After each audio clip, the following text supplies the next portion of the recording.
In a recently released uncut interview, Jimmy Page bestowed an award upon Rolling Stones guitarist Keith Richards. According to the guitarist for Led Zeppelin, they first crossed paths in Manchester on October 21, 1962, during the first American Folk Blues Tour. It was the first time the two had met. It was a cry to arms for all blues collectors and aficionados, according to the earnest and devout. Keith and Mick met Page when he arrived there with a bunch of people from Epsom. That's when he most likely remembered our meeting, because that's where we all were. Later on, a number of individuals got together at a record collector's house.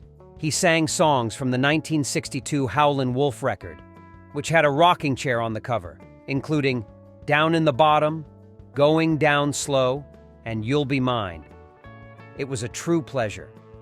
Jimmy Page commented, "To be honest, none of us had ever heard that one before." Glancing nostalgically in the past, Page said, "The first time I was actually playing with Keith was when we were on the same Chris Farlowe sessions that Mick was producing. It was the first time the two had collaborated as musicians. I thought yesterday's 1967 papers were very good. Here, I'm using an acoustic guitar. Because of our great regard for one another, Keith and I got along well while we were seated next to one another. It was clear that he exercised in the studio with extraordinary dedication, because such exercises were 3-hour marathons jam-packed with as much as possible. And he was spot on the entire time." As the discussion draws to an end, Page remarks of Richards' musical prowess. "The thing about Keith is that his timing is really good, and he has the imagination to be able to construct these wonderful riffs, which are the driving force behind the Stones' records pretty much. Aside from that, he might concentrate on playing Angie and other tunes on a 12-string acoustic set. He is therefore quite flexible, incredibly innovative.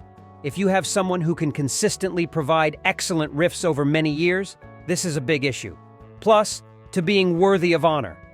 Keith Richards has given us decades of incredible avant-garde music with a mindset and personality that only he could have.